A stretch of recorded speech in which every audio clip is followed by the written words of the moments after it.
ശബരിമല സ്വർണ്ണക്കൊള്ള കേസുമായി ബന്ധപ്പെട്ട് ദിണ്ടിഗൽ സ്വദേശി ഡി മണിയുടെ മൊഴിയിൽ അടിമുടി പൊരുത്തക്കടന്ന അന്വേഷണ സംഘം. ഇടപാടുകളുടെ ഭാഗമായി ഡി മണി തിരുവനന്തപുരത്ത് എത്തിയെന്ന് വിവരം ലഭിച്ചു. പക്ഷേ അത് സ്ഥിരീകരിക്കാൻ പ്രത്യേക അന്വേഷണ സംഘത്തിന് ഇതുവരെ കഴിഞ്ഞിട്ടില്ല. ദിണ്ടിഗലിലെ മണി, സുഹൃത്ത് ബാലമുരുകൻ എന്നിവർ ബുധനാഴ്ച വീണ്ടും അന്വേഷണ സംഘത്തിന് മുന്നിൽ ഹാജരാകും. ദിണ്ടിഗലിൽ നിന്ന് രാഹുൽ വിജയൻ നമുക്കൊപ്പം ചേരുകയാണ്. Rahul, good morning. ദിണ്ടിഗലുകാരൊന്നും കയറി ഉടക്കില്ലല്ലോ രാത്രിയിൽ. സുഖകരമായി രാത്രി കടന്നുപോയി എന്ന് ഞാൻ വിശ്വസിക്കുന്നു. എപ്പോഴാണ് ഈ ഡി മണി എന്ന ദിണ്ടിഗൽ മണിയെ ചോദ്യം ചെയ്യുക?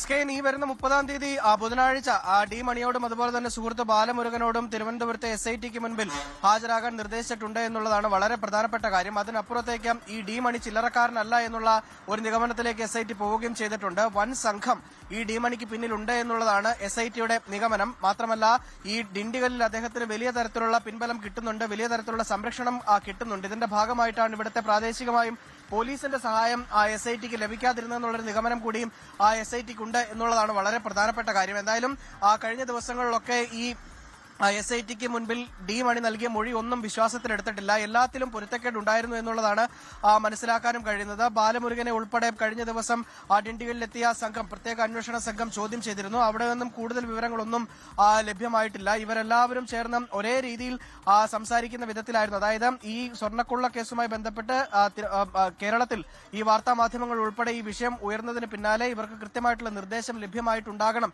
എന്നുള്ളതാണ് കരുതപ്പെടുന്നത്. എന്തായാലും ഈ ഡി മണി 3 പേരുടെ പേരിലുള്ള സിം കാർഡാണ് ഉപയോഗിച്ചുകൊണ്ടിരുന്നത്. അതിലൊന്നാണ് ബാലമുരുകന്റേത്, മറ്റൊന്ന് അമീർ അലി എന്ന് പറയുന്ന ഒരാളുടെ പേരിലുള്ള സിമ്മാണ് ഉപയോഗിച്ചതെന്ന് മനസ്സിലാക്കാൻ കഴിയുന്നുണ്ട്. സ്വന്തമായിട്ട് ഈ ഡി മണിക്ക് ഒരു സിം ഇല്ല എന്നുള്ളത് തന്നെയാണ് SIT സംഘം കണ്ടെത്തിയിരിക്കുന്നത്. ഇത്തരം ഇടപാടുകൾ നടത്താൻ സ്വന്തമായിട്ട് സിം ഉപയോഗിച്ചിട്ടില്ല എന്നുള്ളതാണ് അറിയാനും കഴിയുന്നത്. എന്തായാലും ഈ M സുബ്രഹ്മണ്യം എന്നുള്ളതാണ് ഡി മണിയുടെ യഥാർത്ഥ പേര്.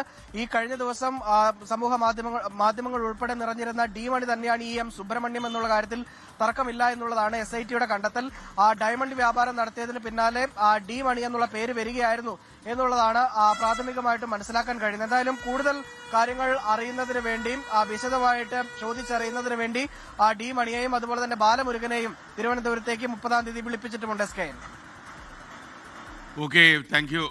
എന്തായാലും കൂടുതൽ അന്വേഷണം നടക്കും ഇക്കാര്യത്തിൽ എന്ന സംശയമില്ല.